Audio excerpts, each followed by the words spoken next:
Subscribe now and press the bell icon. Never miss an update.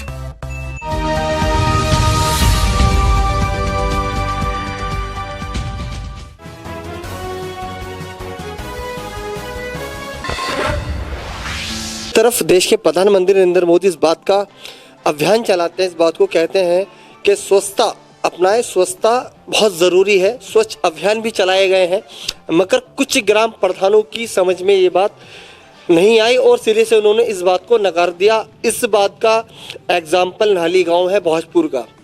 और अब जो आगे चुनाव होना है, स्थिति किस तरीके से आगे बदलेगी और क्या यहाँ बदली आएगी, मेरे साथ ज़्यादा बात करने के लिए अब्दुल रऊफ हैं, उनसे जाने के अगर वो यहाँ से जीतते हैं तो क्या यहाँ पर बदहाली और खुशहाली यहाँ पर आने वाली है। जिस तरीके के हालात हैं उसे देखकर लगता है समय और पैसा दोनों चीज़ यहाँ पर बहुत ज़रूरी है जो यहाँ पर होना है। जी अब्दुल जी, सबसे पहले ये रास्तों का विकास है, जो रास्ते बिल्कुल खराब सबसे पहले ये काम होना चाहिए। जी, शिक्षा की व्यवस्था हो। शिक्षा में क्या बदलाव, किस तरीके के बदलाव? शिक्षा में जैसे हमारे यहाँ कम पढ़े हुए बालक हैं, कम पढ़े लोग हैं, शिक्षा का अगर इंतजाम करा जा, टीचरों पर सही निगाह रखी जा। शिक्षा की गवर्नमेंट नौकरी दे रही है इन अधिकार मास्टरों को, लेकिन नहीं पढ़ा पा रहे। 50,000 रुपए की सैलरी ले रही है, 50 बोल नहीं पढ़ाते सारे दिन में।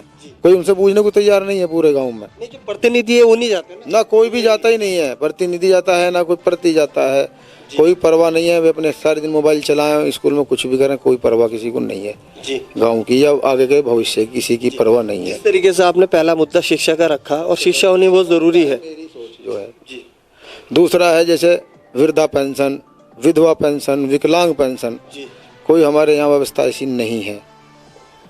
और अब यहाँ पर अब तक हो ही नहीं पाई है व्यवस्था। कुछ पहले थोड़ी बहुत हुई हुई रहेगी, फिर कुछ नहीं हुआ। अब कुछ लोगों की आय बनवाई है हमने, हम इसी काम में जुड़े हैं।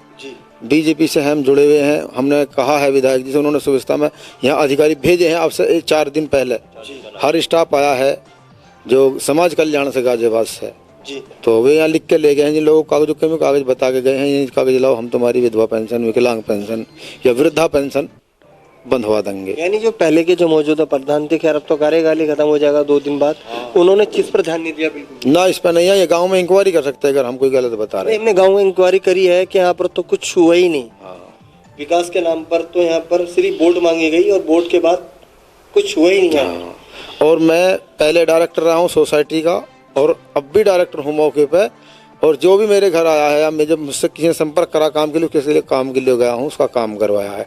आज तक कोई ना पार्टी का भेद रखता हूँ, ना मेरी कोई पार्टी किसी पूरे गांव में है जी, ना कोई मतभेद है जी। यानी ये चुनाव एक तरफा है बिल्कुल आप? हाँ बिल्कुल, मेरा निष्पक्ष चुनाव है, जनता का चुनाव है, मेरा कोई अकेले का चुनाव नहीं है।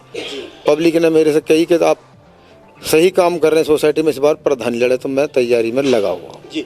कुछ काम बड़े बड़े भी हो पाएंगे, जिस तरीके से मैंने काफ़ी बार देखा है, शमशान घाट पूरे 5 साल तक नहीं बन पाते, कब्रिस्तान की 4 बाउंड्री पूरे 5 सालों तक नहीं हो पाती, यहाँ तक कि पंचायत घर जो प्रधान के बैठने का खुद कक्ष है वो तक भी नहीं बन पाता। नहीं, हम ऐसा कोई, अगर हम सत्ता में आते हैं तो हम ऐसा कोई विकास नहीं छोड़ेंगे जो सबसे पहले जरूरी हो और ना हो जी। ऐसा तो कोई काम रहेगा ही नहीं।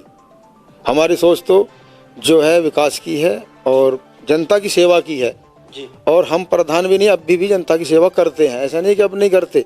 जो इस इलाके भी हैं, वृद्धा पेंशन, विकलांग पेंशन जो है उनके काम करवा रहे हैं लोग समय समय पर आप लोगों को। हाँ, और राशन का दिलाने का काम सबसे पहले मैंने करा। अब गाँव में मेरी इंक्वायरी करना है। इस डीलर को मैंने 2 बार पकड़वाया है, तहसीलदार को बुला के मोदी नगर से, जब ये देने को हाथ की पर्ची देता था, पूरा यहाँ गल्ला भी नहीं मिला इन लोगों को। यानी यहाँ ब्लैकमेलिंग हो रही थी, पूरी गले में पूरी हो रही। मैंने उन्हें फ़ोन करा, अभी उन्होंने कि 20 मिनट में पहुंच रहा हूँ। मैंने कि जी व्हाट्सअप कर रहा हूँ, हाथ की पर्ची दी जा रही है, नेट की पर्ची नहीं दी जाती हमारे यहाँ। तुरंत आए, आती उन्होंने छापा, बहुत धमकाया उन्हें, और उसके बाद में पर्ची बिल्कुल परमानेंट नेट की मिल रही है हर आदमी। तो वजह क्या थी कि ग्राम प्रधान इस चीज़ पर ध्यान नहीं देते, तो ग्राम प्रधान से तो लोग शिकायत करते होंगे। अब वे शिकायत करें ना करें, जनता का काम है, मुझे उस बात से मतलब। मुझसे शिकायत करी, मैंने उसे पकड़वा दिया 2 बार डीलर को। मैंने अपना काम करा, मैं किसी प्रधान के, किसी में MLA के पीछे में नहीं रहता। मेन मुद्दे हमारे हैं रास्तों का विकास।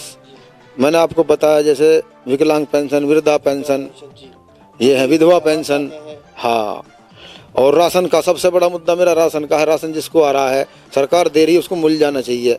उसमें कटौती हो रही है हमारे यहाँ बहुत बड़ी। हमने जब मुद्दा उठा उसके बाद ही हमसे लोगों ने कहा कि आप प्रधानी का चुनाव लड़ाएं, हम साथ हैं आपके, हम चुनाव की तैयारी कर दी हमने। तो ये बात देखने और समझने वाली हो जाती है कि काफ़ी जगहों पर जो है प्रत्याशी जो खड़े हुए हैं वो अपनी मर्जी से खड़े नहीं हुए, उन्हें जनता पूरा समर्थन दे रही है, पूरा सपोर्ट दे रही है, यानी जनता ही उन्हें चाह रही है कि इस बार यहाँ पर ये ग्राम प्रधान अगर बनते हैं तो शायद बदलाव यहाँ पर दिखाई देगा, बदलाव की स्थिति यहाँ पर दिखाई देगी। मैं कैमरामैन अजीत के साथ समीर खान, ISN7 न्यूज़। हाँ, मैं जो है इस बार प्रधानी का चुनाव लड़ रहा हूँ और जनता के चाहने से लड़ रहा हूँ, और जो मेरी जीत होगी जनता की जीत होगी, और जनता के लिए ही मैं सब काम करता चला रहा हूँ, आज भी कर रहा हूँ। मुझे कोई और लालच नहीं है, जनता की सेवा करने का ही लालच है। और नए साल 2021 सभी समस्त ग्रामवासियों को शुभ हो और सभी देशवासियों को शुभ हो। और इसके बाद मैं कहूँगा बीजेपी से मैं पहले से जुड़ा हूँ, आज भी बीजेपी में मैं हूँ। बीजेपी ने काम कराए हैं, बीजेपी में विकास कराया है, ऐसा नहीं है। बीजेपी ने हमारे गांव में बहुत विकास कराया। एक एक बिजली खंबा हमारे यहाँ पहले नहीं था, बीजेपी ने लगवाया। यहाँ खंबा भी नहीं था रोशनी के लिए, खरंजा नहीं था इस गांव के अंदर, जो पहले खरंजा भी था वो बीजेपी की देन थी। विधायक जी और सांसद जी को धन्यवाद। हाँ, धन्यवाद। बीजेपी के जो हमारी बहन जी हैं, विधायक हैं मंजू शिवाज जी, उनको हम धन्यवाद करते हैं, और माननीय सतपाल जो हमारे सांसद जी हैं उनका भी हम धन्यवाद करते हैं।